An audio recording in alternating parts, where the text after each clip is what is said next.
Hey guys, it is Amy the Relocated Tourist coming to you live once again from my office. It is February 19th, 2020, and it is, let's see, Wednesday. Ooh, Survivor's on tonight. Did any of you catch it last week? It's really good. I think it's gonna be a good one. I'm excited about it. It is Winners at War this season, and basically all of the past winners, well, half of the winners of the last 20 years are playing against each other, so it's pretty exciting. Anyway, let's see. So it is Wednesday, midweek, hump day, and I decided to head over to Animal Kingdom. The weather's been, I don't even know what you call it. I think nature is just having a rough go of it this week. The reason I say that is because one day it's really hot and steamy, and the next day the sun is out, but not too bad, so it's kind of nice. And then we flip over again, and we're right into today was raining on the way to Animal Kingdom. So I thought, great, I didn't bring my umbrella. But then got there and it cleared up somewhat, but the overcast is usually kind of nice because it keeps the sun out, and so it's not as hot. But yeah, it's just been one of those days. It's been a 7-Eleven Slurpee day. That's what kind of day it's been. This is one of my stress drinks. Yeah, anyway. So today I thought we would talk about what to do at Animal Kingdom when the crowds are just at level 10. And what's a level 10? Level 10 basically means you should probably turn around and get back in your car. Level 10 crowds are basically means that all the food lines are going to be out the door. You're going to have to eat extremely early, like at breakfast you should probably be having lunch. At lunch you should probably be having dinner. It's that kind of day. If you don't have fast passes, you're not getting fast passes unless you get lucky. You can check it all day. Or you're gonna get fast passes to like the mundane stuff that nobody really needs fast passes for, like the Up Bird Show, or It's Tough to Be a Bug. There's a couple of them that just always seem to have a couple here and there. Like I could have got Mickey and Minnie today. Just wasn't feeling it. But yeah, so I couldn't get anything worth my life today. There were, of all the options of fast pass attractions, I think there are 3 available for me this morning, and I think I even checked last night and it was fewer than that. So what do you do when you go in and it's just crowded? Well, if you're on vacation, I highly suggest, and you're a hopper, turn around, go to another park. At least, I mean, you got to do your homework. Disney's never been a place where you can just show up and visit. I wish it could, but it's not.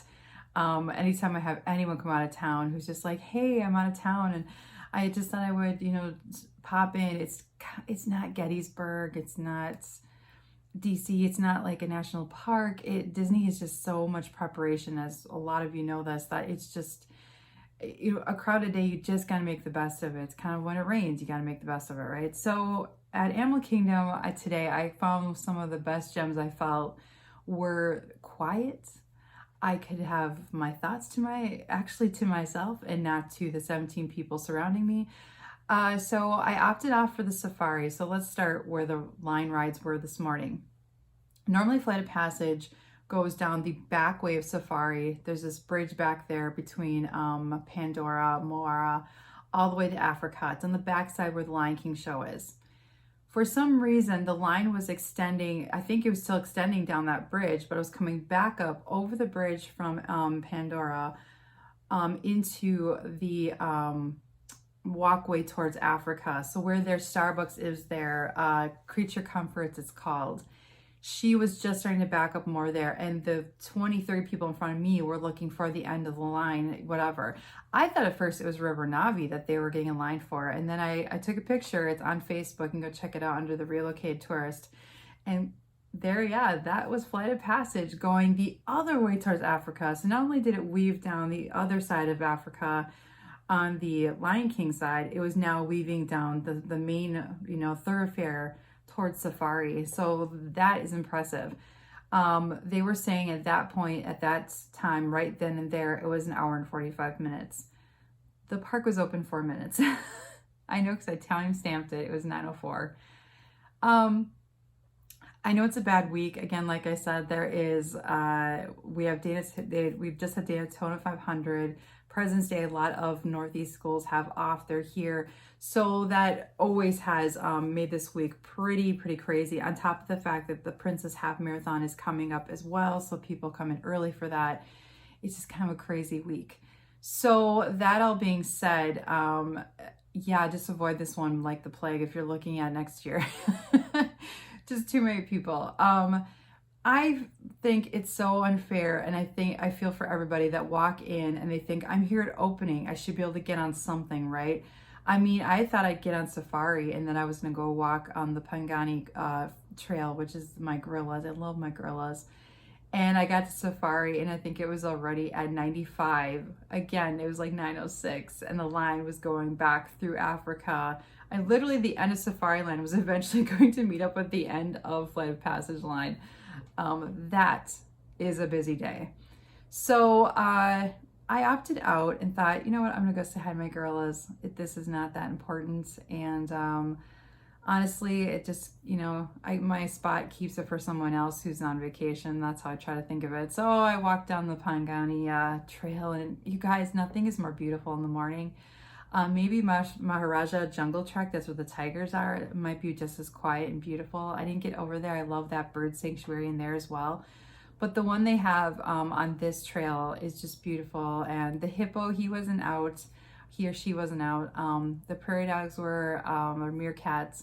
The zebras are now back by the meerkats. So they're back. I've heard they're just like the SOBs of the forest or the animal kingdom, that they really don't get along with their fellow animals. So that's what the zebras are always never going to do with them. I was told by a cast member last time they tried bringing the zebras onto the safari, it was a mess. So it's interesting, the zebras. I feel like they're the thugs of the animal kingdom. Who knew, right? It's the stripes you gotta represent. Stupid. Yeah, and I'm gonna drink my icy while I'm doing this because I'm so thirsty, and when I'm stressed, I drink ices. A little weird tidbit for all of you. So I did that trail, it was beautiful, and then I had heard that was Lily's birthday, so Lily is 10 years old today, and that's just super exciting. It is crazy to me to think about, because when we moved here, she was still a baby. So to hear she was 10 was just cute and awesome. She was out, so you can go see her picture, the little gorilla that is 10 today. So now I figured out the whole family on that side. So there's 2 brothers she has who are 5 years old, and then the 9-month-old Gracie. So, and then it's 2 moms and 1 dad. Dad was sitting there chomping on a plant. I just stared at him for like 10 minutes. I thought, you must love everyone just staring at him, like watching you eat a plant. Can you imagine if that was a human in there eating a Snickers? The girls are standing on that side. We're just sitting there eating a Snickers, watching Netflix. I don't know. I just think it's kind of funny. So did that, and then I came out of that and I thought, you know what? I bet the train is dead quiet because everybody is in Avatar. Everybody's in Pandora, or everybody's on Safari, or everybody's on Everest. And so I just went on the train and over to Conservation Station. It's right next to the Gorilla Trail, if you're wondering. And that is where they have the animation area now, which is awesome. They carried it over from studios. A lot of the animators came back, so it's always good to see old friends over there. And Mike did the class today. He's amazing. He's absolutely one of my favorites. And we did Shere Khan, which I couldn't know. I was like, the spelling was kind of holding me up. So I'm going to show you Mike's first. He gave me his drawing. This is the one that teaches the class. So this is Mike's drawing of Shere Khan. It's really good. Really, really good. So they're doing a villain series, if you're wondering what they're teaching out there. I believe it's 6 or 7 characters. Also, by the way, a great tip. So when you walk up to the stand to draw, whether you have a fast pass or you just stand by, just a heads up, they're actually doing something wonderful that I think a lot of us have been wanting for such a long time. They have a picture of what they're going to draw for that hour.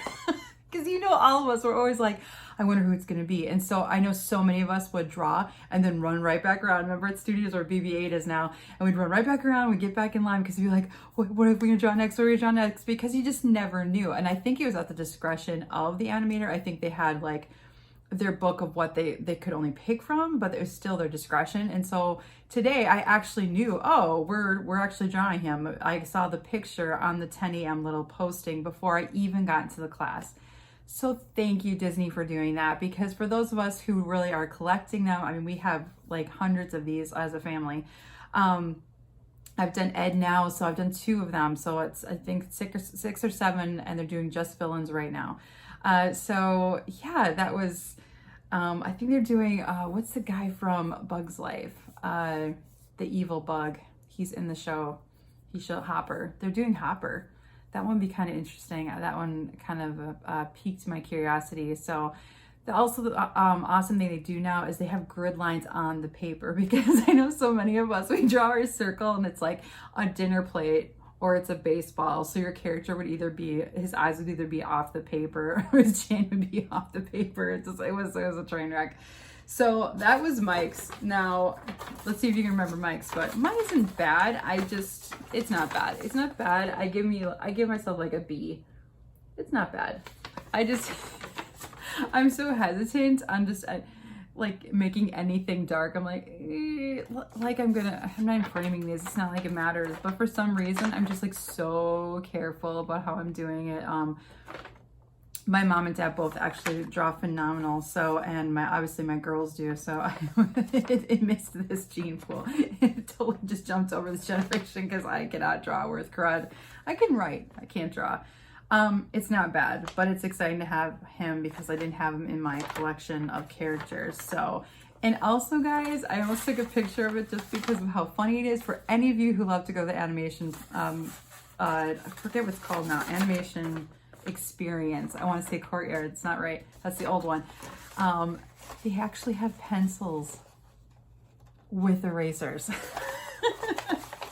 You know, a lot of us are just like, I messed that up, and I messed it up and it looks horrible. I can't even erase it. It looks so bad.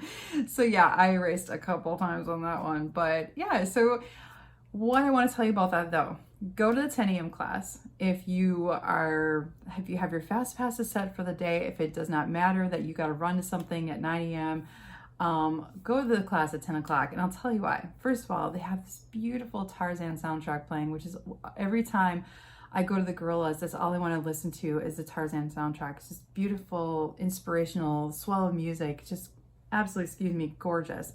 They had that playing in the background as we're drawing. There was nobody there because they're all rushing around Animal Kingdom, so it was quiet. There had to be 10 of us, that's it, animating, and there was probably seats for 50. It was just a nice chill, just like get in the chair and just drawing a tiger. You know, all I needed was like a glass of wine and yeah, like maybe in my feet in a foot bath or something. Like it was the ultimate chill experience, let me tell you. So, and it was nice, the train ride over, the train ride back. Now I will tell you, that train, man, you're just gonna need a chiropractor after that train. That wildlife train experience, it is not like Magic Kingdoms at all. It just is very bouncy, it's very rough, it's just rough on the back. I don't know, maybe because there's very few people on it, maybe all 10, 15 of us were on that ride. Maybe the weight, I don't know what it was, but my gosh, you guys, I was just, it's one of those rides where you get off and you're just like, I think I'm way worse after this ride than when I got on it. How's that possible? Because you're supposed to experience and enjoy these things. Yes, but I love seeing kind of the backstage of stuff. I love seeing, you can see the elephant building, the rhino building is back there. It's just kind of cool to see where they keep the animals, because some come in out off the safari at night, some stay out there. Yeah, so it's a neat experience to see it. But what Conservation Station used to be, they had these little side rooms, which they don't anymore, where you could go and you put headsets on and you could listen to like the rainforest or this. It was a really cool like sensory experience. And I remember taking my girls in those booths and doing that. They had something similar to Spaceship Earth a long time ago. They took those out, and now basically they do take care of like animals, and they have like surgery and all that on the one side of the building. But what was the main middle part, which I think used to be like character greets, meet and greets, and all that kind of stuff, now is where they kind of threw the animation part down. And it's not bad. It just, for what you know what it was before, it's a little awkward in there. But I mean, it seems to work. But I mean, there's some girls that came in before me and they were asking the cast member like, well, what is this? And they were all excited thinking like it was like the old stuff. And he's like, oh no, all that's in here now is the drawing thing. That's it. Everything else, like, so outside you can pet goats and I think it's goats and cows. I don't know. It's like your petting zoo at your normal zoo or your farm. I don't spend a lot of time back there. I don't have little ones anymore. And they did have an animal out that they were training. It looked like a sheep, so that was pretty cute. But for what, the problem with the whole attraction out there is that you have to wait for the train, and it's maybe 10-15 minutes, but if it's busy and it's hot out, it's not enjoyable at all. To wait for the train, then the train ride, then get out there, and then if the animation class is full, or if the whole conservation area with the petting zoo and all that is full, it's kind of a waste of time, because then you're just getting back on you have to wait for the train again, get back on. It's kind of like the whole deal with like the monorail and the ferry going to Magic Kingdom back and forth. And so I think it's worth at least seeing once if you've never seen it. The mural out there is beautiful. It's all these different animals, and I don't even know if Hidden Mickey is a thing anymore, guys. Is it a thing? So Steve Barrett, which I got to meet him, his lovely wife, they're awesome people. I've not seen him in forever. We're Facebook friends, but I haven't seen him in the parks. Had this cute yellow book, and it was called Hidden Mickeys, and you could go around Disney World and find them and everything, and they're still there, but I don't believe I've seen that book sold in years unless he redid it, and I just haven't seen it. There's a bunch in the murals back there, so if you're bored, take your kids back there. It is a good get out of the park situation. Also, the animal trails, like I said, Pangani is a beautiful, just quiet. I can't stress that enough, you guys.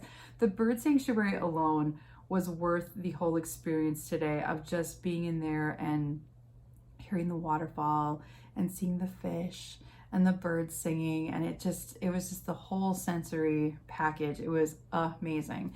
And so I really enjoy days like this where I'm just really not going for anything but what experience is going to talk to me versus me forcing a vlog content. I feel what's meant for me is meant for me. It's gonna happen or it's not. And so that's kind of what today was, and it really actually was super nice. And then so I get off and I have this just total chill area in that corner of the park. And so there's two ways you can get to Pandora.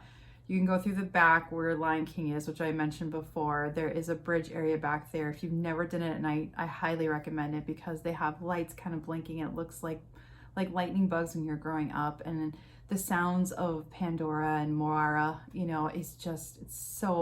did it so well back there. But during the day, basically, it's the waiting line for Flight of Passage, and it goes all the way back up to practically the Lion King.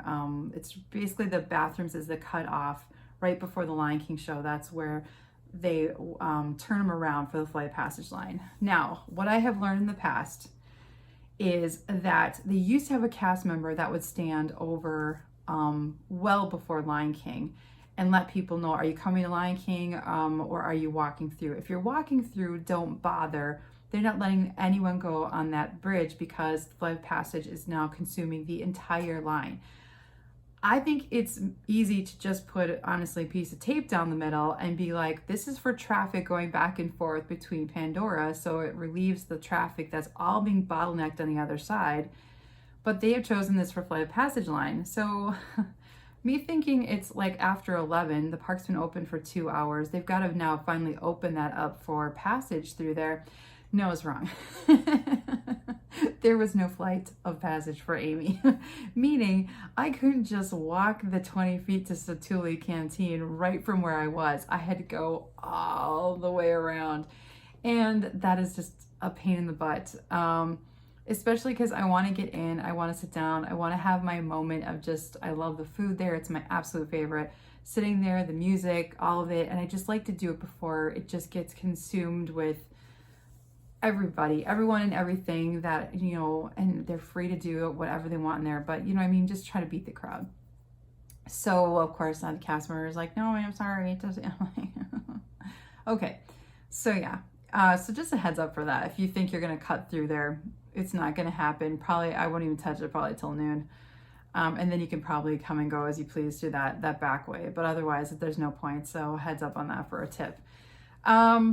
I didn't see any new popcorn buckets, just saw Simba, but Simba is still available there. So for those of you who are looking for that on a future trip or coming up, as of right now, today, the 19th of February, Simba is still available in Animal Kingdom. I believe I also saw him at Disney Springs.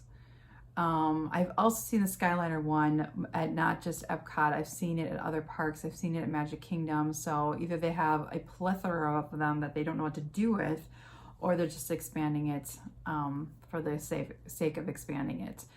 If you do see any kind of different popcorn buckets, and not I collect the formed ones, I guess I call them, the more character ones, not the just regular plain bucket. If you see any different ones this week or something coming out, please definitely let me know. Contact me, private message me, comment below, find me on Facebook. I'm on there under Amy Peterman.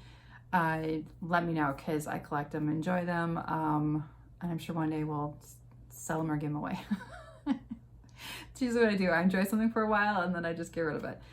So there you go. That's kind of my day. Satuli was awesome. I had my chicken, so I always get the chicken with the potato hash and the herb dressing. That's my trifecta. It is so good, and it smells so good in Pandora because it's a wood-fired chicken, so the whole thing just smells like one big backyard barbecue in that corner. And so I don't know how people don't want to eat there. It smells so good. So I just had my moment, and I love that. And then I just kind of, putzed on the way out. I looked at the stores. I always like to see what's there. That ink and paint series, I mentioned it before, is so cute. The jersey, yeah, I want the jersey. It is so freaking cute. It's got characters all over it, and this is Walt Disney World on the back. It's white, but it's then all the characters are like hand drawn all over it. It's super cute. I think that series is gonna sell out pretty well. I know at the Emporium Magic Kingdom on Monday, they had to put out some stuff, and then when I walked through again, a lot of it had been gone already. So I think it's definitely popular. Why they didn't bring it in the beginning of Festival of the Arts, I'm not sure, unless something like there was a late order, but they kind of go hand in hand. And obviously it speaks volumes if they were selling it at Art of Animation Resort. So anyway, it's kind of cool. So that's really it for you guys today. This went a little bit longer than normal.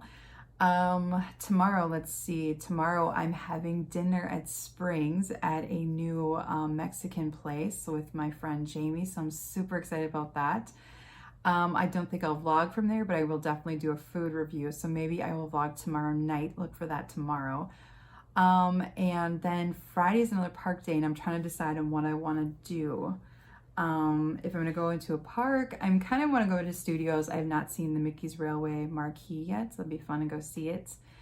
And then we're, a week out, 2 weeks out from that opening, so that's super exciting. If you didn't catch yesterday's, I did a little Mickey Monitor reveal of the annual pass holder newsletter. So go check that out. I released that yesterday. It's fun. It's sitting right here. It's just a fun way to go over. A lot of people who are annual pass holders probably don't even realize we get these little newsletters. But they're fun to just talk about what's coming up. And there is a lot coming up, especially the Flower Garden, the concerts, the food, the merch. There's a lot of Orangeburg merch coming out. So I'm basically going to be broke for March. Merch for March. Yeah, maybe I want something there. So I hope you guys have a wonderful, wonderful Wednesday, and I will catch you tomorrow. Bye.